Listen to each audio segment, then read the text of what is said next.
शंकराचार्य के जीवन की एक घटना जो समझने जैसी है। वे 6 महीने अपने शरीर से बाहर रहे हमारे टाइम स्केल से, लेकिन जो आत्मा का टाइम स्केल होता है वो कितनी देर बाहर रहे उसकी बात हम नहीं कर सकते, क्योंकि शायद वो ज़्यादा भी हो सकता है।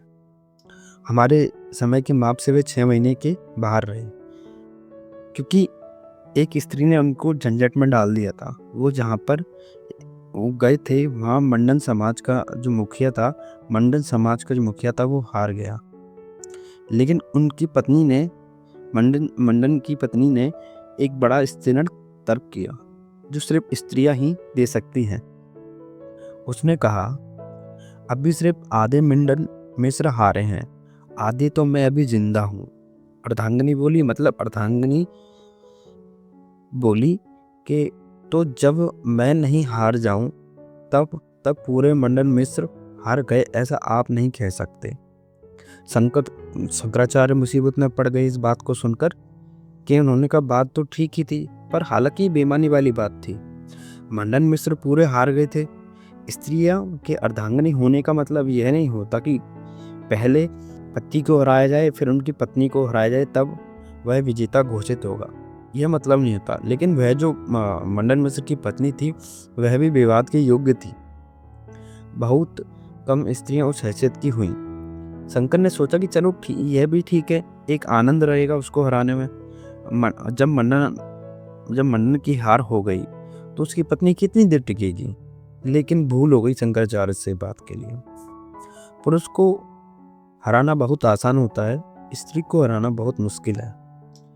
क्यों? क्योंकि पुरुष के हराने और जीतने के तर्क भिन्न होते हैं, स्त्री के तर्क भिन्न होते हैं। असल में उनका लॉजिक भी भिन्न होता है। इसलिए अक्सर पति पत्नी एक दूसरे की बात नहीं समझ पाते कि कौन क्या कह रहा है, क्योंकि उनके तर्क करने का ढंग ही अलग अलग होते हैं। उनमें कोई तालमेल नहीं होता। अक्सर वे पैरेलल होते हैं लेकिन मिलते कहीं नहीं।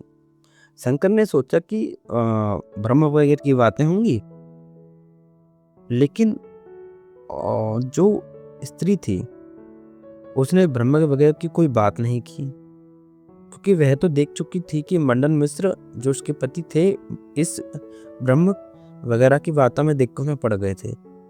ब्रह्म और माया नहीं चलेगी। उसने शंकर से कहा कि मुझे आप कुछ काम शास्त्र के संबंध में कुछ बताइए। शंकर मुश्किल में पड़ गए इस बात को सुनकर। शंकर ने कहा, मैं तो ब्रह्मचारी हूँ, कृपा करके काम शास्त्र के संबंध में मुझसे कुछ मत पूछिए। उसने कहा कि अगर काम शास्त्र के संबंध में आप कुछ नहीं जानते तो आप क्या जानते हैं? जब इतना सा ही नहीं पता कि माया वगैरह के बारे में क्या जानते होंगे। और जिसको आप माया कह रहे हैं, जिस जगत को उसकी उत्पत्ति जहाँ से हुई है उसके संबंध में कुछ बात करनी पड़ेगी तो मैं उस पर विवाद करूंगी। तो शंकर ने कहा कि 6 महीने की मुझे मोहलत दे दो, मैं सीख कर आऊँगा, क्योंकि मैंने इसे कभी नहीं सीखा, यह मैंने कभी नहीं जाना, यह राज मुझे पता होना चाहिए। तो शंकर अपना शरीर छोड़कर दूसरे शरीर में प्रवेश करना होगा, इसके लिए वे मुश्किल में पड़ गए। तो इस शरीर में कुछ भी नहीं हो सकता था, तो उन्होंने अपने मित्रों को जो है भेजा और पता लगाया कि कोई शरीर तत्काल मरा हो तो मैं उसमें प्रवेश कर जाऊंगा, लेकिन जब तक मैं लौटूं तब तक मेरे शरीर को सुरक्षित रखना।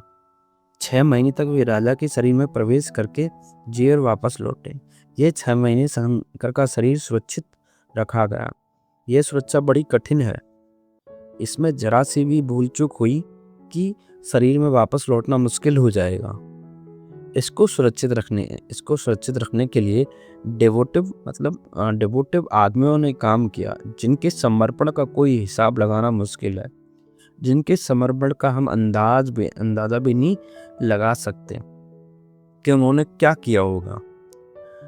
जैसे मैंने तुमसे कहा कि तिब्बत का जिस तरीके से हमने बात की थी, तो फिर शंकर का जो शरीर था, शंकराचार्य का जो शरीर था, तो उनके मित्रों ने शरीर को रखना बड़ा रखना बड़ा सुरक्षित मुश्किल बात थी। तो यह बात कभी ठीक से लिखी नहीं गई। तो उन्होंने क्या किया कि इस आदमी के प्राण चलते रहे और उसको 6 महीने तक पता ही न चला। ये 6 महीने तक एक वर्ग मित्रों का उस शरीर को घेरे ही बैठा रहता था। वह घेरा अखंड था। उसमें एक निश्चित संख्या पूरे वक्त मौजूद रहनी चाहिए थी। उसमें से कोई भी बीच में बदलता 24 घंटे सजग, कोई भी नहीं बदलता 24 घंटे सजग एक विशेष स्थिति में। वह वातावरण उस गुफा का रहना चाहिए, निश्चित तरंगें वहीं पहुंचती रहनी चाहिए। ये सारे लोग, करीब 7 लोग हैं, वहां बैठकर इस भाव से होने चाहिए कि हम श्वास नहीं ले रहे, श्वास ले रहा है शंकर का शरीर, माध्यम का काम कर रहे हैं। जो गुजर रहा है यहाँ से वह हम उसे सम्मानित कर देगा। तो जो मृत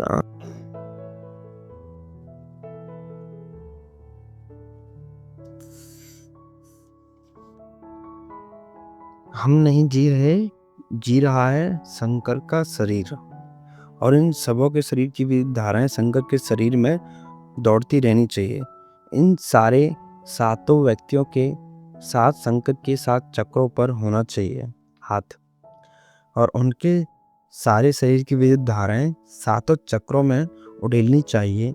तो यह शरीर 6 महीने तक जीवित रह सकता है और यह सतत होगा।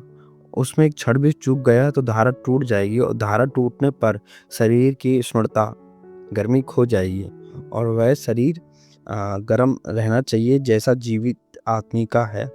यह विशेष तापमान उसका वही रहना चाहिए जो जीवित आदमी का है। उसके तापमान का जरा सा भी फर्क न पड़ जाए, और यह तापमान किसी आग से पैदा नहीं किया जा सकता, और यह तापमान किसी और तरकीब से पैदा नहीं किया जा सकता, सिवाय इसके कि 7 लोग अपनी पूरी जीवन ऊर्जा को, अपनी पूरी मैग्नेटिक फोर्स को उसके 7 चक्रों से भीतर डालते रहें, और उसके शरीर को कभी पता न चल पाए कि वह आदमी जो मौजूद था अब नहीं है, क्योंकि उस आदमी से जो मिलता था वे 7 शरीर उसको दे रहे थे। मेरा मतलब समझ रहे हैं ना आप? जो उस आदमी ने की चेतना उसके 7 चक्रों को दी थी, इस शरीर को कभी पता नहीं चलता है। उसको पता चलने का एक ही उपाय है कि उसके 7 चक्रों से 7 शरीरों की ऊर्जा उसको मिलती रहे, वह ट्रांसमिशन सेंटर उसको देते रहे। यह जिंदा रहता है, वहाँ से चूक जाती तो मरने की तैयारी कर लेता। इसको कुछ और पता नहीं। इसको अगर दूसरे भी व्यक्ति ऊर्जा दे सकें तो यह जिंदा रखा जा सकता है शंकराचार्य का शरीर। तो शंकर को 6 महीने बचाकर रखना एक बहुत अद्भुत प्रयोग था। यह 6 महीने निरंतर किन्हीं व्यक्तियों को सतत एक आदमी बदले तो दूसरा तत्काल रिप्लेस हो जाता। 7 वहाँ मौजूद रहने चाहिए। शंकर की वापसी जो है 6 महीने के बाद हुई। शंकर उत्तर दे सके, वे जो जानते नहीं थे वह जान सके। तो ये तरीका शंकराचार्य ने अपनाया था अपने शरीर को छोड़कर दूसरे शरीर में प्रवेश करने के लिए। पर अगर यहीं शंकराचार्य की जगह महावीर होते तो किस तरीके का प्रयोग करते, वो तो हमें जानना पड़ेगा। अगर वो जानना चाहते हैं तो कमेंट में लिखिए महावीर। Next part. तो जुड़ते रहिए ऐसे ही रोमांचक कहानियों के साथ, जीवन में कुछ अलग नई सोच को लाने के लिए। Okay, bye.